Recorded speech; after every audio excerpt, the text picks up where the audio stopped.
Poor old Paul, man, he gets no love by from right. Let me ask y'all this, and I'll ask you this, and Dolph Ziggler, Jack, is he any big name for AEW? No. Uh, and I like Dolph. As far as a dependable guy that you can stick into any situation and he will bring out the best of whoever he's with. He's that journeyman that we back in the day we had those. They weren't the top guys, but they were going in there and help build top guys. And I think that's really what Dolph's career has been the last 10 years or more. Um, so no, he's not going to bring a big ratings boost. I don't know that Edge is going to bring a huge rating boost because here's the problem: if when they bring these big names in supposedly from WWE over, you'll get them on TV for 2 or 3 weeks in a row, and then you won't see them for a month because that's the deal they signed for. And hey, believe me, if any of us could have signed a big money deal that we only had to work 3 weeks out of every 6 months, we'd have been doing that too. Uh, so I don't blame the talents for taking those deals, asking for them, getting them, whatever, and getting huge money. But for the wrestling fan who sits out there, they're like, Edge is here. Oh, Edge is back. Oh, they're going to do this with Edge, and then nothing because they don't continue any kind of storyline, even talking about it until weeks and weeks and months later when they come back again and they pick up like, hey, y'all remember what we were doing, 6 months ago? So, it's, I think initially he might make a big boost to the ratings, but down the road, and this is nothing against him. This is the mismanagement of Tony Khan. And this has nothing to do with anybody in that office because everything starts and stops at Tony. Yeah, I don't think it's like when they brought Matt and they had Matt and Jeff Hardy. Tremendous, could have been really, really great, and they just destroyed it. And they'll do the same thing to Edge. I think Edge is making a mistake by if he's going to end his career, that's a worse place to end your career at. The only reason that would be correct. That's where he's going to end his career. Literally, because that's where he'll be. That's exactly what they'll do. I think the only reason he would go is because he would like to end it with Christian. And Christian still has several years left on his deal. Vince McMahon long ago got done with Christian and didn't want to do anything else with him. So, they came into business together, and I think maybe their idea is let's go out together. And that's true. We've got a video on YouTube that shows them when they were starting doing an interview. Well, as you know, Tony, a big fan of the WWE. Mm-hmm. Big, huge fan. He wants to try to recreate that magic between Edge and Christian and the Hardys. And everybody knows that anytime you try to redo or rehash something, it always draws just as good as the first time. It will not draw this time around because these guys are a whole lot older. Man, I caught the Hardys tag match Saturday night. It's the first time I've ever watched Collision. And I just flipped over to there, and I think it was the main event or semi-main, whatever. But Matt looked like he was struggling to walk to the ring. And Jeff, and I like both of them, but Jeff seems like he just doesn't have that fire anymore. And then they went out there and had a decent match, but they just put this other team that I have no idea who they were, and that's my fault because, like I say, I don't watch the product very often. But just put this other heel tag team over them right in the middle of the ring. Wow. Now, when you said you saw Jeff, did he act like he knew exactly what building he was in? As much as he has in the last 20 years, okay, yeah. So he does know. He knew where he was at. Well, he might be partying along with Matt Riddle. I never saw nothing in Matt Riddle. I did see a little bit of L.A. Knight, or La Knight, as Rodney would Lanite, call him. yes, Lanite, yes, proper pronunciation. Here's my thought process with him. He gets over with the people that's there, but I don't know because that's the people who buy a ticket to WWE programming go to the shows are diehard fans, so they're going to like him. If you go to a show promoted by Mike Jackson, he's going to promote himself. Mike's probably going to be over that night with the fans. I mean, that's just, he's the one that he booked it. So he's going to be over. Now, you take Mike Jackson to Kansas City, probably going to hear some crickets going on because nobody know who Mike Jackson is in Kansas City. So here's my issue with La Knight or LA Knight when I watched them. There's nothing there for me as a person watching the show to say, man, all I see is somebody acting like someone else. I see no originality there whatsoever. I see nothing. And I really didn't see nothing that the fans that were there in the building saw because I didn't see it. I'm sorry, I just did not see it. And I was like, all I see is Steve Austin out there. I see a little bit of Steve Austin, a little bit of Rock, a little bit of John Cena. It's just all scrunched out in that one little character. Okay, now you went too far. John Cena is The Rock, so you can't put them in there. That's true. And I think for the fan base that buys a ticket, he's going to get over it. But for those people who are watching on TV, they're going to go, hey, the morning show's on. I want to turn it over and watch the morning show. Or, because I just don't see it. And I think he's a great talent.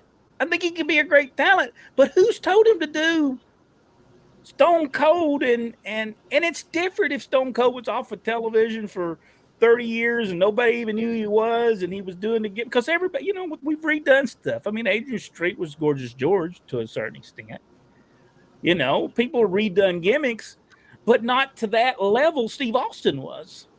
Couldn't he not have let him go back and, I don't know, maybe do somebody like a You're thinking Bob Backlund, and that'll get over today like no tomorrow. I just, it was embarrassing. To me, it embarrassed me by watching it. Well, I embarrassed. This is a generational thing. We, of course, remember the heyday of Stone Cold Steve Austin, but really, except for a few one-offs, like WrestleMania a couple of years ago, Steve Austin has not been on the main wrestling stage in close to 20 years, I guess.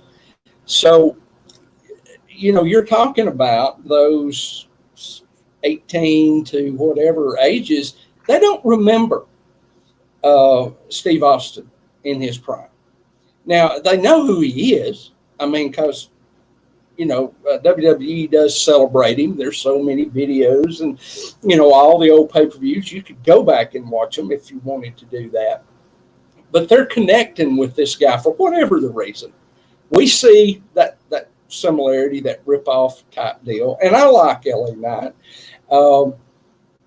But the same thing that appealed to us and the other generations at that time for Steve Austin, they're tuning in on him as a character out there, which is what we did with Steve Austin. So to them, it's not a ripoff. This is something that he's reaching through to that audience, and he's making them care about him. And, I think on his end, it was intentional. On WWE's end, they didn't see it. They really didn't. And Triple H was a fan of his. But still, they were not giving him the opportunities to get where he's at right now. He was doing that organically. The fans were drawing to him for whatever they saw in that character, that it was a level up. And we know athletic ability, what you can do as a professional wrestler, doesn't have a whole lot to do with the overall mega success of any wrestler, that's been at the top level. A guy like Rock, the Rock, he could go in there, he could work with anybody, have great matches, but was he the greatest wrestler in the world? He never made my list of the top 100. Steve Austin could go in there with anybody and actually have great matches no matter what. But there's so few of those guys. Even Shawn Michaels, he was a character.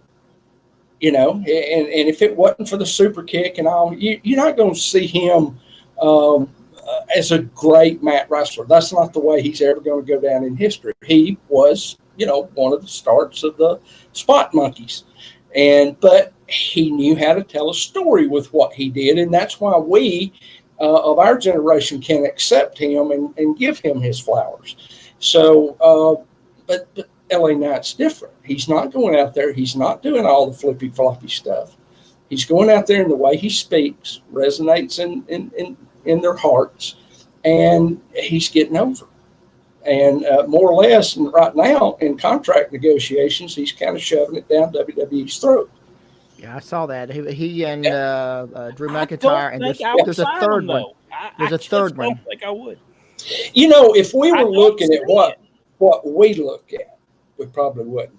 But if we just zone out and watch how that crowd reacts to him, I think we would. Because he gets over. But see, this is what I told wrestlers years ago. Adrian Street would take a guy's hand, put it underneath it, roll it like is the guy wiener, and the people would react. And this is what they would say. Well, they got over. You'd go back to the dressing room and say, don't ever do that again. Don't ever do that again. Well, it got over. I don't care if it got over.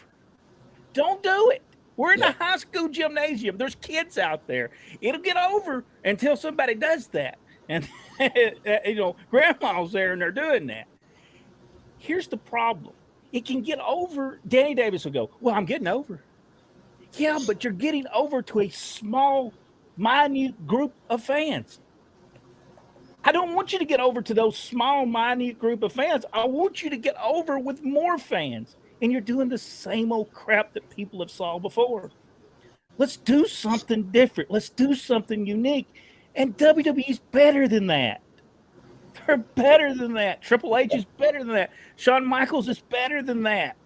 They should be able, Road Dogg, they're better than that. They should look at it and go, let's change this up a little bit.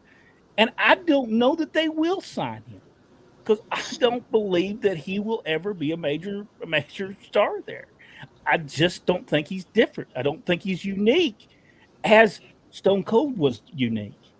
And Bob Backlund for his time was unique. Bruno Sammartino was unique. All he is a repackaged person that's stealing everybody else's gimmick. He's the Wendell Cooley of 2023. I'm sorry. I mean, it's that's the way I look at him. Now, I'm not saying he won't draw money because I didn't think The Rock would draw money. Okay, just to be honest with you, the people's elbow and all that crap, I did not like. He got over. So, one of these days, LA Knight, we might say, "Hey, listen, he's a big star," and I hope he does become one. But I think they're going to have to tweak him to get him over. That's what Nick Khan was talking about in the interview he did. He said we're going to give people. And he put the Usos as part of that. We give them time to develop over this time. And he said the same thing's going to happen with LA Knight or La Knight as his name is really and truly called. Now, you mentioned something about Shawn Michaels, and I just wanted to point out that he has made history. Let's be honest. He was in that Playgirl magazine. And if you remember, it was the only issue ever sewn with a magnifying glass. It was amazing. That made history. Let's remember now, Shawn Michaels, at the time, until he came back the second time, Shawn Michaels had some of the lowest pay-per-view buys of any world heavyweight champion. Kevin Nash comes very close to that as well. As one of that was in their building process. They couldn't find themselves after Hogan. It was they just certainly could not find themselves, and they were having difficulties. And that was that 83 weeks, I think, that Bischoff likes to crow about. Yeah. But once they got Steve Austin and they did the thing, and of course they had practiced the thing with Vince McMahon with Jerry Lawler in Memphis to see how well it's going to do, and it worked. It worked big time. Steve Austin worked at a lot of that I believe was organic, just like Lanai is, and we will see him. I think we'll see him transfer. I think you'll see him grow as time goes by, and I believe they will sign him. You don't push somebody, keep putting him on the TV if you're not going to sign him. No, I think they will sign him. I just hope he does. I hope he does well, because I've been wrong before. I was wrong about The Rock. He got over, so I've been wrong before, and I hope I'm wrong about LA Knight. I hope but when you look, actually take a time, look at the ratings, look at the people who are watching their show. That's the most important thing, and they're 18 to 34 demographics who are watching the actual television show, and it doesn't matter how many people are watching YouTube and watching. It won't matter, because CBS or whoever buys the show, they're not making any money off of YouTube. They're not making any money off of those. So unless they can make them money and get people to watch that show and not watch snippets of the show, it'll be good for Vince. It'll be good for WWE and Endeavor, but it's not going to be good for those people who are paying them billions of dollars, however it is now. I don't know, with $200 million a year to produce that show. I'm just looking at it as if you look at their demographics who are watching their show on a weekly basis, it's very, very low. AEW is even worse. If you look at their demographics and look at their 18 to 34 range, the majority of their fans are older fans. What if you lose those people and you're only left with those 200,000 people who are 18 to 34 and the rest of them are older? And that would be my I will give some props to AEW and the deal with, apparently, that's going to start next year with Max. They're moving all their pay-per-views to what was HBO. Now it's just Max, and they're going to do a pay-per-view per month. So I think this will help them, because a lot of people already have Max. Yeah. I'm on hiatus waiting for some of my more favorite shows to come back, but I would subscribe back to Max. I don't know that I could watch their TV show, but honestly, their pay-per-views at times are pretty good. I know that I Tony's personally ain't going to probably watch very 2 hours disappointed of about that. wrestling or 3 hours of wrestling at all today. So Well, Tony, I'm sure, was very disappointed because he was hoping to put those all on Peacock Network.